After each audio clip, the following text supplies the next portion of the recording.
नमस्कार, Haryana national 24 breaking news में आपका स्वागत है। आज दिन बुधवार तारीख 26 मार्च 2025, शक संवत 1946, विक्रम संवत 2081। आज चैत्र माह की कृष्ण पक्ष की द्वादशी तिथि है। द्वादशी तिथि रात 1:43 तक रहेगी। इसके साथ ही आज सिद्ध योग भी है। सिद्ध योग का समय दोपहर 12:25 तक रहेगा। आज पंचक की शुरुआत भी होने जा रही है। पंचक के दौरान शुभ या मांगलिक कार्य को करने की मनाही होती है। आरबीआई की नई गाइडलाइन 1 अप्रैल से लागू।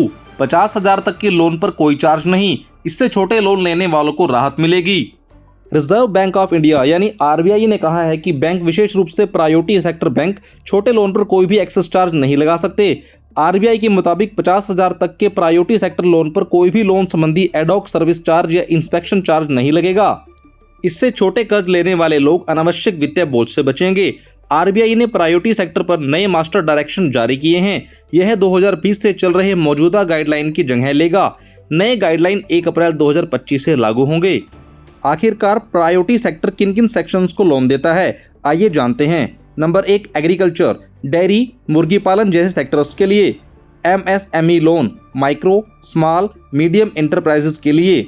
एजुकेशन, भारत में पढ़ाई करने के लिए 10 लाख और विदेश में पढ़ाई करने के लिए 20 लाख। हाउसिंग, मेट्रो शहरों में 35 लाख रुपए और दूसरे क्षेत्रों में 25 लाख रुपए तक घर बनाने के लिए।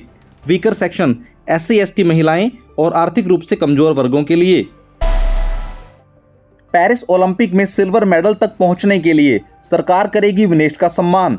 4 करोड़ रुपए कैश या प्लॉट या सरकारी नौकरी देगी। गौरतलब है कि हरियाणा सरकार ने पेरिस ओलंपिक में सिल्वर मेडल मुकाबले तक पहुंचने के बाद विनेश का सम्मान करने की घोषणा की थी। हालांकि फाइनल में 100 ग्राम बढ़े वजन की वजह से वह मुकाबला नहीं खेल पाई थी। सिल्वर मेडल की नीति के तहत 3 लाभ मिलते हैं, कैश के अलावा ग्रुप ए नौकरी और HSVP से प्लॉट। मेयरों का मानदेय बढ़ा, निकायों को 587 करोड़ मिले। हरियाणा सीएम बोले, भेदभाव मत करना। 10 मेयर समेत 725 निकाय प्रतिनिधियों ने शपथ ली। गौरतलब है कि हरियाणा में नए चुने गए 10 नगर निगमों के मेयर, 28 नगर पालिका परिषद के प्रधान और 687 वार्डों के पार्षद सदस्यों को मंगलवार 25 मार्च को पंचकूला में शपथ दिलाई गई। सबसे पहले अंबाला उपचुनाव में मेयर बनी शैलजा सचदेवा ने शपथ ली। इसके बाद 7 नगर निगमों के मेयरों के साथ वार्ड पार्षदों का शपथ ग्रहण हुआ। फिर सोनीपत नगर उपचुनाव में विजयी मेयर राजीव जैन ने शपथ ली। इसके बाद नगर परिषद, नगर पालिकाओं के प्रधान और पार्षदों को शपथ दिलाई गई।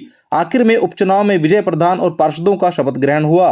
मुख्यमंत्री सैनी ने इस दौरान निकायों के लिए 587 करोड़ रुपए की राशि जारी की। साथ ही नगर पालिका की सेवाओं को और सुगम बनाने के लिए ई समाधान ऐप, अर्बन कनेक्ट ऐप और निकायों से जुड़ी वेबसाइट लॉन्च की। कार्यक्रम में शहरी स्थानीय निकाय मंत्री विपुल गोयल ने मेयर का मानदेय बढ़ाने की घोषणा की। सीएम सैनी ने अपने संबोधन में 3 महत्वपूर्ण बातें कही। नंबर 1, फैसला जनहित में लेना चाहिए और भेदभाव नहीं करना चाहिए। नंबर 2, बजट की एक एक पाई विकास कार्य पर लगे। और उन्होंने तीसरी जानकारी देते हुए कहा, नशे को रोकने के लिए भरसक प्रयास किए जाएं। हरियाणा राज्य में मधुमक्खी के जहर से भी कमाई, सरकारी मदद भी, फ्री में कलेक्शन, 75,000 रुपए मंथली कमा रहे। हरियाणा में मधुमक्खी पालन अब सिर्फ शहद उत्पादन तक सीमित नहीं है, बल्कि किसान बी वैनम यानी मधुमक्खी का जहर से भी अच्छी कमाई कर सकते हैं। बी वैनम की कीमत 2,000 से 12,000 रुपए प्रति ग्राम होती है, जिसका उपयोग फार्मा और कॉस्मेटिक कंपनियां दर्द निवारक दवाओं और एंटी एजिंग क्रीम बनाने में करती हैं।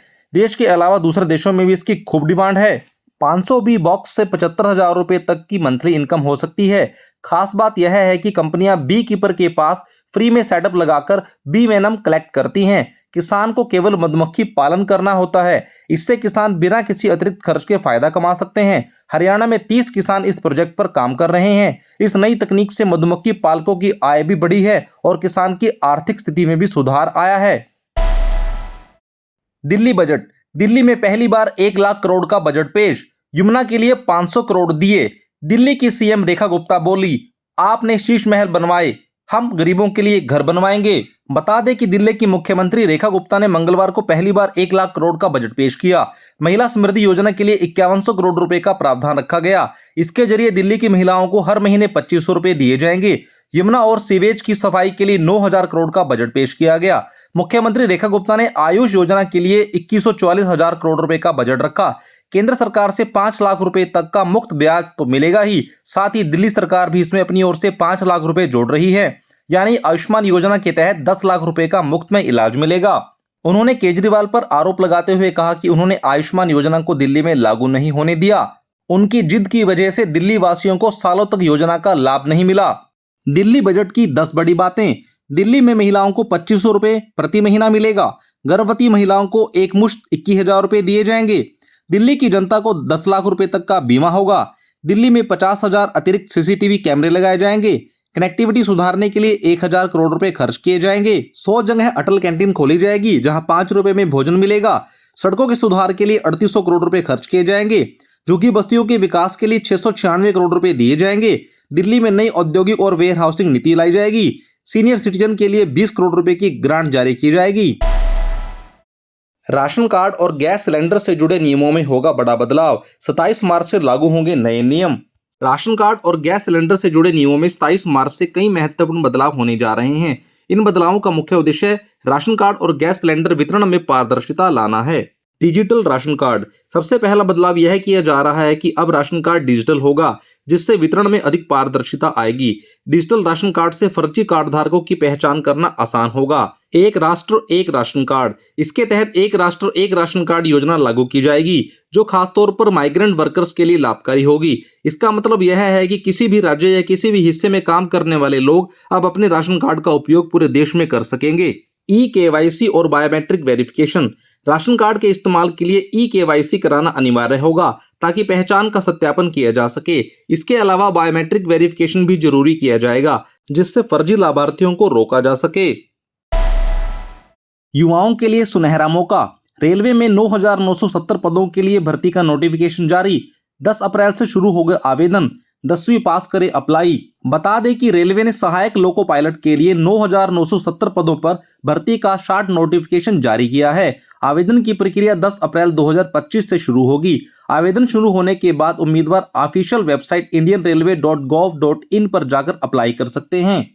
Education qualification. 10वीं पास और संबंधित विषय में ITI डिप्लोमा आवश्यक है। Age limit. न्यूनतम आयु 18 साल और अधिकतम आयु 33 वर्ष होनी चाहिए। रिजर्व कैटेगरी को अधिकतम आयु सीमा में छूट दी जाएगी। हरियाणा की INLD में बड़ा फेरबदल। राष्ट्रीय अध्यक्ष बने अभय सिंह चौटाला। हरियाणा में इंडियन नेशनल लोकदल ने अपनी राष्ट्रीय और प्रदेश कार्यकारिणी में महत्वपूर्ण बदलाव किए हैं।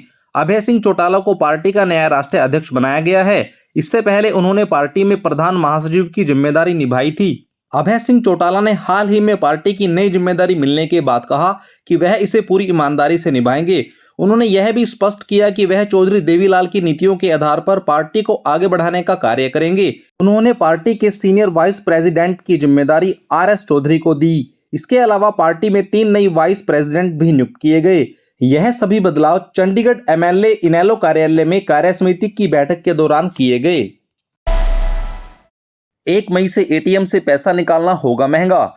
RBI ने फीस 2 रुपए बढ़ाई। फ्री लिमिट के बाद कैश निकालने पर अब देने होंगे 19 रुपए। RBI ने एक नोटिफिकेशन जारी कर इंटरचेंज फीस बढ़ाने का ऐलान किया है। इसका मतलब यह है कि जो ग्राहक फाइनेंशियल ट्रांजैक्शन के लिए ATM पर निर्भर हैं, उन्हें अपनी फ्री ट्रांजैक्शन लिमिट पार करने पर एडिशनल चार्ज देना होगा। बता दें कि ग्राहकों को फ्री लिमिट पार हो जाने के बाद ATM से फाइनेंशियल ट्रांजैक्शन के लिए एडिशनल 2 रुपए का भुगतान करना होगा। इस फीस हाइक की वजह से अब ATM से कैश निकालने के लिए हर ट्रांजैक्शन पर 19 रुपए चार्ज देना होगा, जो पहले 17 रुपए था। मेट्रो सिटीज में ग्राहकों को 5 ट्रांजैक्शन की अनुमति दी जाती है, जबकि नॉन मेट्रो सिटीज में 3 ट्रांजैक्शन की अनुमति है। यदि फ्री ट्रांजैक्शन की संख्या पार हो जाती है तो ग्राहकों को एडिशनल चार्ज देना पड़ता है। बाबा बालकनाथ मंदिर में 10 दिन में 2 करोड़ 82 लाख रुपए का चढ़ावा। हिमाचल में हरियाणा पंजाब से 2,53,000 श्रद्धालु पहुंचे। 12 देशों की करेंसी भी दान की। हिमाचल के हमीरपुर में स्थित बाबा बालकनाथ मंदिर में चल रहे चैत्र मेले में हरियाणा पंजाब समेत कई राज्यों के श्रद्धालु पहुंच रहे हैं। पिछले 10 दिनों में यहां 2 लाख से अधिक श्रद्धालुओं ने दर्शन किए। इस दौरान यहां 2 करोड़ 82 लाख से अधिक का चढ़ावा आया। यह चैत्र मेला 14 मार्च से शुरू होकर 13 अप्रैल तक चलेगा। श्रद्धालु 360 सीढ़ियां चढ़कर बाबा बालकनाथ के दर्शन करने पहुंचते हैं। कुछ श्रद्धालु यहां दंडवत भी आते हैं। हमीरपुर से 45 किलोमीटर की दूरी पर हमीरपुर और बिलासपुर जिले की सीमा पर चकमोह गांव के दियोटसिद्ध नामक क्षेत्र में यह स्थित है। धौलगिरी पर्वत की पहाड़ियों पर एक प्राकृतिक गुफा में बाबा की प्रतिमा स्थापित है। शेयर बाजार। शेयर बाजार आज फिर बढ़त के साथ बंद हुआ। हालांकि यह बढ़त बहुत मामूली है। सेंसेक्स 32.81 अंकों की तेजी के साथ 78,017 पर बंद हुआ। वहीं निफ्टी 10.30 अंकों की उछाल के साथ 23,678 पर बंद हुआ। खबरों में आज बस इतना ही। आप देख रहे हैं हरियाणा का बेहतरीन news channel Haryana national 24 breaking news. अपने और अपने परिवार को रखिए आगे हमारे साथ। लाइक करें, सब्सक्राइब करें, शेयर करें। धन्यवाद।